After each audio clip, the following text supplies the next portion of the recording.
कल राहुल गांधी ने जिस तरीके से संसद में मोदी की नाक में चने चबा दिए हैं, उससे साफ साफ पता चलता है कि राहुल गांधी कितने विजनरी नेता है। लेकिन बीजेपी आईटी सेल जो प्रोपेगेंडा करता है वो किस तरीके से राहुल गांधी को या दूसरे जो बहुजन नेता हैं उनको किस तरीके से डिफेम करता है, उसका आज सबूतों के साथ मैं आपको खबर बताऊंगा। लेकिन उससे पहले यह समझिए कि कल जिस तरीके से राहुल गांधी ने संसद में मोदी की धज्जियां उड़ाई है, बीजेपी की धज्जियां उड़ाई है, उनके नीतियों की धज्जियां उड़ाई है, उससे पूरे बीजेपी में भौखलाहट मची हुई है। इसीलिए अब उनको सोशल मीडिया पर डिफेम किया जा रहा है, उनको ट्रोल किया जा रहा है, ताकि फिर से जो राहुल गांधी की पप्पू वाली इमेज है उसको सामने लाया जा सके। लेकिन राहुल गांधी ने जो सवाल उठाए हैं, जो स्पीच दी है, उसके कुछ पॉइंट मैं आपके साथ डिस्कस करूंगा। देखिए, सबसे पहले बात करते हैं बेरोजगारी की। उन्होंने कहा भाषण में बेरोजगारी का जिक्र तक नहीं था। सब जगह युवा सिर्फ एक ही चीज मांग रहा है, रोजगार, जो आपकी सरकार नहीं दे पा रही है। इस पिछले साल 3 करोड़ युवा रोजगार खो चुके हैं। आप बात करते हो रोजगार देने की, 2021 में 3 करोड़ युवा रोजगार खो चुके हैं। 50 साल में सबसे ज्यादा बेरोजगारी आज हिंदुस्तान में है, यानी कि भारत में है। राहुल गांधी ने बेरोजगारी पर जिस तरीके से मोदी सरकार को घेरा है, उनके पास कोई जवाब नहीं बना और उन्होंने कह दिया कि यह अमृत काल है और इसका जो आज हम कर रहे हैं इसका परिणाम 2047 में दिखेगा, यानी कि जब भारत की आज़ादी के 100 साल पूरे हो जाएंगे। पता नहीं कौन सा ये पेड़ लगाया है जो 15-20 साल बाद इनको दिखेगा, या जो बजट इन्होंने पेश किया है। वहीं दूसरी तरफ राहुल गांधी ने कांग्रेस के पिछले काम गिनाए, वो तो खैर उनकी अपनी पर्सनल है, लेकिन उन्होंने साथ ही ये भी कहा कि कोरोना के समय अलग अलग वेरिएंट आते हैं। ये 2 वेरिएंट, उद्योगपति 2 अलग अलग वेरिएंट हैं, जिसमें उन्होंने कहा AA ये हिंदुस्तान की अर्थव्यवस्था में फैल रहा है। एक व्यक्ति को हिंदुस्तान के सभी ports, airport, power, transmission, mining, green energy, gas, edible oil, उधर अडानी जी दिखाई देते हैं, और दूसरे को टेलीकॉम, पेट्रोकेमिकल और ई कॉमर्स में मोनोपोली दी जा रही है। इसीलिए सारा धन इन्हीं हाथों में जा रहा है। जिस तरीके से मोदी सरकार ने अडानी को कॉन्ट्रैक्ट दिए हैं या अंबानी को कॉन्ट्रैक्ट दिए हैं, इनकी मोनोपोली बढ़ा दी गई है, उस पर लगातार हमलावर है। राहुल गांधी लगातार उस पर हमला कर रहे हैं। वहीं दूसरी तरफ राहुल गांधी ने जो मैन्युफैक्चरिंग सेक्टर है उस पर भी हमलावर कहा। उन्होंने कहा जो लोग आपका मैन्युफैक्चरिंग सेक्टर बना सकते थे उन्हें आपने खत्म कर दिया।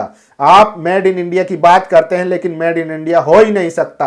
आपने उन्हें परे कर दिया, स्मॉल मीडियम इंडस्ट्री को खत्म कर दिया। मैन्युफैक्चरिंग जॉब्स की बात करें तो पिछले 5 साल में इसमें कमी आई है। आप MSME और छोटे उद्योगों को खत्म कर रहे हैं, 2 हिंदुस्तान बना रहे हैं, लेकिन हम यहाँ भाषण देते रहते हैं।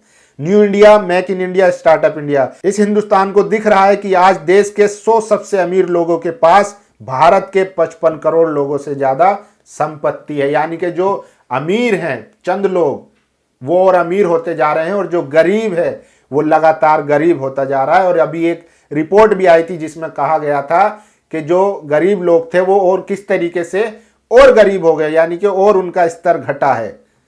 तो ये भारत के राहुल गांधी ने जो कहा है कि 2 इंडिया बन रहे हैं, जिसमें एक अमीरों का इंडिया है, एक गरीबों का इंडिया है। वहीं दूसरी तरफ जिस पर बवाल हुआ है, जो राहुल गांधी ने भारत के संघवाद पर बात कही है। देश के आज 2 विजन है। पहला कि ये राज्यों का संघ है, यानी ये राष्ट्र सहयोग से चलेगा, ये एक साझेदारी है। वहीं एक और विजन भी है कि भारत को केंद्र से शासित किया जाए। जब भी ऐसी कोशिश की गई तब नाकाम हुई। केंद्रीयकरण के नजरिए को कांग्रेस सरकार ने 1947 में ही खत्म कर दिया था। तब भी यही विजन था कि एक शहंशाह होगा, एक मास्टर ऑफ मास्टर होगा। अब क्या हो रहा है, गलत नजरिए की वजह से अब राज्यों के बीच बातचीत के जो तरीके हैं, जिनमें हम देश के संस्थान कहते हैं, उन पर हमला हो रहा है। वहीं राहुल गांधी ने पेगासस की जासूसी वाला भी मुद्दा उठाया संसद में। लेकिन राहुल गांधी ने जो एक बयान दिया है संसद में कि भारत जो है वो स्टेट का यूनियन है, यानी कि स्टेट को मिलाकर एक यूनियन बनती है, संघ बनता है, ये कोई राष्ट्र नहीं है। इसको ऐसे समझिए, जब देश आजाद हुआ उसके बाद संविधान बना। संविधान एक कॉन्ट्रैक्ट था, सोशल कॉन्ट्रैक्ट, जिसमें कहा गया कि भारत में जितने भी राज्य थे, जो स्टेट थे, उनको एक जगह शामिल किया गया। उसमें कॉन्ट्रैक्ट हुआ जिसमें बात रखी गई कि हर स्टेट को उसके हिसाब से अधिकार मिलेंगे, हर नागरिक के अपने अपने अधिकार होंगे। लेकिन मोदी सरकार क्या करना चाह रही है, वो करना चाह रही है कि जो तानाशाही वाला रवैया है, नॉर्थ ईस्ट का कल्चर अलग है, कर्नाटक का कल्चर अलग है, तमिलनाडु का कल्चर अलग है, लेकिन ये लोग सब पर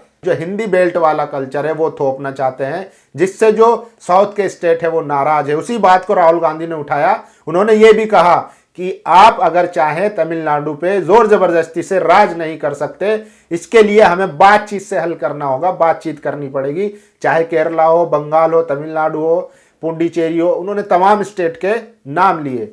तो जो भारत है वो कई स्टेट, कई राज्यों का एक संघ है, कोई नेशन नहीं है। इसी बात को लेकर बीजेपी आईटी सेल इनके पीछे पड़ गया है, और किस तरीके से पड़ा है और कैसे उसका प्रोपेगेंडा पकड़ा गया है फिर बाद में, वो भी दिखाऊंगा। ये देखिए पहला ट्वीट अमित मालवीय का।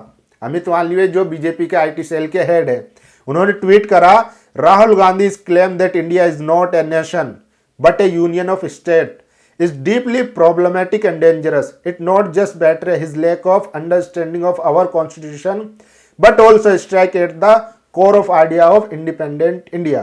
तो अमित मालवीय ने राहुल गांधी पे हमला किया है कि राहुल गांधी में इतनी भी समझ नहीं है, वो संवैधानिक समझ नहीं है, कि वो कह रहे हैं कि जो भारत है वो राज्यों का संघ है, नेशन मानने से इनकार कर रहे हैं। जबकि यही अमित मालवीय 2016 में जो इनका ट्वीट हुआ था, जो इन्होंने ट्वीट किया था, उसमें ये खुद कहते हैं कि भारत जो है वो यूनियन ऑफ स्टेट है, यानी कि राज्यों का संघ है। ये भी आप इनका ट्वीट पढ़ के देख लीजिए।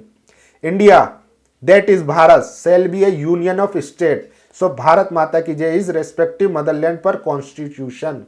इन्होंने 2016 में खुद कहा था कि भारत जो है वो राज्यों का संघ है, लेकिन अब ये राहुल गांधी ने ये संसद में बोला तो उसको कह रहे हैं कि उनको संविधान की समझ ही नहीं है। तो इस तरीके से बीजेपी जो अपोजिशन के नेता है, खासकर राहुल गांधी, उनकी ऐसी इमेज बना दी गई है कि पप्पू वाली। वहीं जो बहुजन नेता, चाहे अखिलेश हो, मायावती हो या तेजस्वी हो, इनको भी इसी तरीके से डिफेम करते हैं ये लोग। लेकिन जब सोशल मीडिया में इतनी ताकत है कि इनकी सारी पोल खुल जाती है। गोदी मीडिया भले ही नहीं दिखाए, लेकिन सोशल मीडिया ऐसा प्लेटफॉर्म है जहां पर पुरानी खुदाई होती रहती है और इनके जो पुराने कारनामे हैं वो बाहर निकल के आ जाते हैं। सोशल मीडिया के जरिए ही, इनके ट्विटर के जरिए से इनकी पोल खुल गई है कि किस तरीके से 2016 में ये कह रहे थे, खुद मान रहे थे कि जो भारत है वो राज्यों का संघ है, और अब राहुल गांधी ने यही बात कही तो उनको कह रहे हैं कि संविधान की समझ नहीं है। तो इस तरीके से लगातार भारतीय जनता पार्टी और बीजेपी आईटी सेल प्रोपेगेंडा फैलाता है और उनको डिफेम करता है जो विपक्ष के नेता हैं।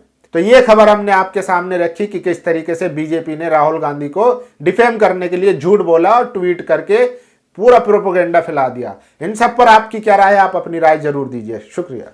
नेशनल दस्तक की आपसे गुजारिश है कि अगर इसको बचाना चाहते हैं तो नेशनल दस्तक को सब्सक्राइब करने के लिए रेड कलर के सब्सक्राइब बटन को दबाएं, फिर बेल आइकन की घंटी दबाएं। नेशनल दस्तक को बचाने के लिए बहुत जरूरी है कि हर खबर को शेयर करें, लाइक करें, कमेंट जरूर करें।